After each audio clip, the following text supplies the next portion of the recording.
आपके पास पहुंचा है तो उसको दवा से इलाज कीजिए, न कि उसको आप जहर देकर उसको मारने की कोशिश कीजिए। 75 साल से तो दवा से इलाज हो रहा था ना, नहीं कुंडली मार के बैठे हैं लोग। बिल्कुल, मैं उनको भी टारगेट कर रहा हूँ कि जो ज्यादा लीज नहीं देना है, आप लोग सैकड़ों साल से लीज दे के रखे हैं।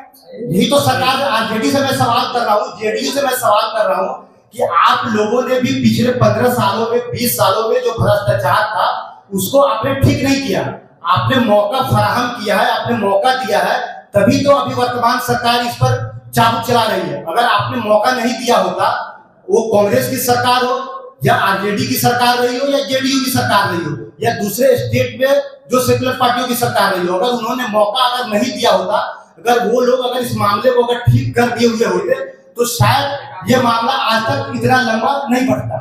लेकिन देश के गृह मंत्री ने संसद में जब ये सवाल उठा कि इसमें गैर मुस्लिम कोई भी नहीं है, तो देश के गृह मंत्री ने कहा कि नहीं, गैर मुस्लिम कोई नहीं है, उसमें बोहरा समाज और दूसरे समाज से लोग जोड़े गए। और आज भी पूर्व केंद्रीय मंत्री शहनवाज हुसैन ने कहा कि मैं चैलेंज करता हूं कि कोई दिखा दे उस कानून में कि गैर मुस्लिम सदस्य इसमें शामिल किया गया।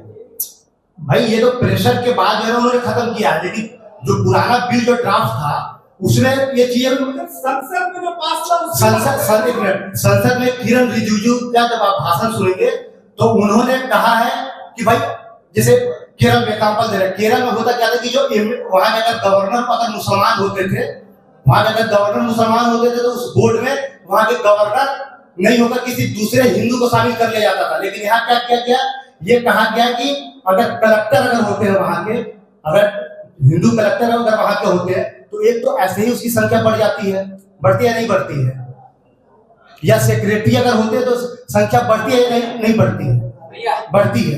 ये तो संवैधानिक परिषद की अधिकारी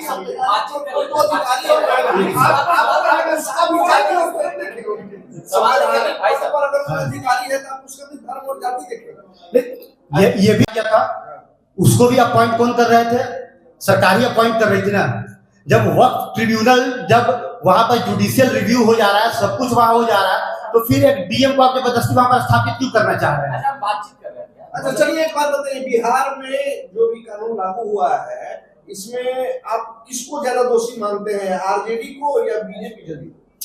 अभी तो जाहिर सी बात है कि अभी तो सत्ता में जेडीयू है, जाहिर सी बात है कि जो सत्ता में होता है क्वेश्चन उससे ज्यादा होते हैं। जेडीयू सत्ता में है, क्वेश्चन जेडीयू से ज्यादा होंगे, लेकिन इसका मतलब ये नहीं कि जो पूर्ववर्ती सरकारें थी उसको हम क्लीन चिट देते हैं। नहीं तो भाजपा के लिए तो आप लोग ऐलान करते थे मस्जिद से कि भाजपा को वोट नहीं देना है। इमाम बुखारी का स्टेटमेंट था जो बुखारी साहब का कि भाजपा को वोट नहीं, तो भाजपा से अपेक्षा एक ही मामला नहीं है ना, अपेक्षा सरकार से, अपेक्षा भाजपा से नहीं है, अपेक्षा सरकार से। सरकार सेकुलर होती है, पार्टी सरकार करेगी अपने हिंदुओं के लिए है, उसके कार्यकर्ता सरकार सेकुलर होती है, स्टेट सेकुलर होती है। कहीं आप ये डर को नहीं कि ज्यादा से ज्यादा एक मिनट भाई साहब, एक मिनट देखिए, सरकार हमेशा सेकुलर होगी, पार्टी कम्युनल हो सकती है, सरकार सेकुलर होगी, स्टेट सेकुलर होगी। देखिए एक बाय नेचर स्टेट सेकुलर होगी। देखिए एक अच्छा सर, हम बोल रहे हैं एक कानून पास हो गया तो इस देश का संविधान मानिएगा या सरिया कानून से चलेगा?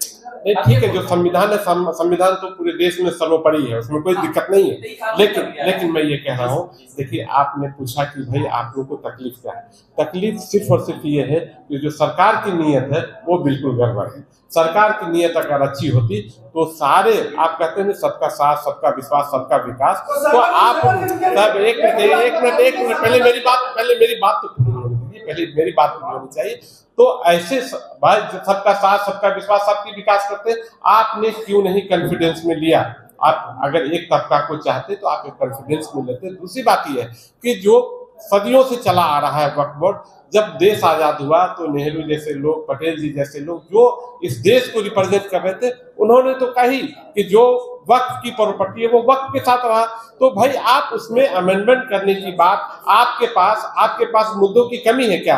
आपको देश को दुनिया के मैप पे कैसे ले जाना, आपको उसकी फिक्र नहीं है क्या? आप देश में बेरोजगारी, उसकी फिक्र आपको नहीं है? आपको शिक्षा दिया है कि इस बोर्ड में वक्फ बोर्ड के जो मामलात होंगे उसमें कंपलसरी कर दिया है कि मुसलमानों के अलावा गैर मुसलमान भी उसके मेंबर होंगे। अभी तक आप देखेंगे कि इस देश में जितने भी बोर्ड है, जितने भी मंदिर है, तो सर 1995 का जो एक उसमें भी आप मैं बता रहा हूँ, मैं आ रहा हूँ इस पर, मैं आ रहा हूँ, उसको हटा दिया गया। इसमें ये हुआ है, अगर आप कानून की बात कर रहे हैं तो आप जो है ना बराबर, कहीं भी किसी भी देश का जो कानून होता है सब समाज के लिए बराबर होना चाहिए। बहुत सारी ऐसी मंदिरें हैं जहां पर एकदम से रिस्ट्रिक्शन है कि मुसलमान नहीं होंगे। तमिलनाडु में बहुत सारी ऐसी मंदिरें हैं, केरल में बहुत सारी ऐसी मंदिरें हैं जहां पर एकदम से रिस्ट्रिक्शन है कि हिंदू के अलावा कोई भी उस बोर्ड का मेंबर नहीं होगा। तो यहाँ एकदम से कंपलसरी आपने क्यों कर दिया? एकदम से आप कंपलसरी नहीं कर सकते किसी के रिलीजियस बिलीफ में, नहीं, इसमें रिस्ट्रिक्शन ला दिया गया है कि आपको 2 रखना ही रखना है। एकदम नहीं आपने कहा कि 1995 वाले में एमपी एमएलए एमएलसी को आप 2 लोगों को रखते हैं, बिल्कुल ठीक है ना। उस जगह पे ला दिया गया कि सिया सुन्नी 2 गैर मुस्लिम सदस्य, कम से कम एक सदस्य सिया सुन्नी और मुसलमानों के पिछड़े वर्गों से, और दूसरा बोहरा और आगा खानी समुदायों से एक सदस्य होना चाहिए। क्या गलत? ये तो वही वाली बात हो गई कि सिया वक्फ बोर्ड, आप जानते हैं कि पहले से अलग, बिहार में अगर आप हैं तो आपने देखा होगा कि यहाँ सिया वक्फ बोर्ड भी अलग से, सुन्नी वक्फ बोर्ड भी अलग है। आप जो आरक्षण की जो बात कर रहे हैं, बहुत चालाकी से महिलाओं के लिए तो आरक्षित कर दिया गया है, लेकिन जिस पसमानदा समाज की बात हो रही है, पिछड़े समाज की बात हो रही है, उसके लिए कहीं भी ये नहीं कहा गया है, कहीं भी रिजर्व नहीं किया गया। आप अगर बिल को सही से पढ़ेंगे तो कहीं भी ये नहीं कहा गया है कि 1 मेंबर हो, 2 मेंबर हो, 4 मेंबर हो, उनको रिजर्व किया ही जाएगा। ये एक अज्यूम कर लिया गया है कि उनको रखना है, लेकिन कहीं भी उनके सीट को रिजर्व नहीं किया गया। अगर आप जो है उस कानून को सही से पढ़ेंगे। अच्छा सर, इसमें अगर 2 हिंदू रह जाएंगे तो इससे परेशानी क्या है? क्या हिंदुओं पर विश्वास नहीं है या क्या?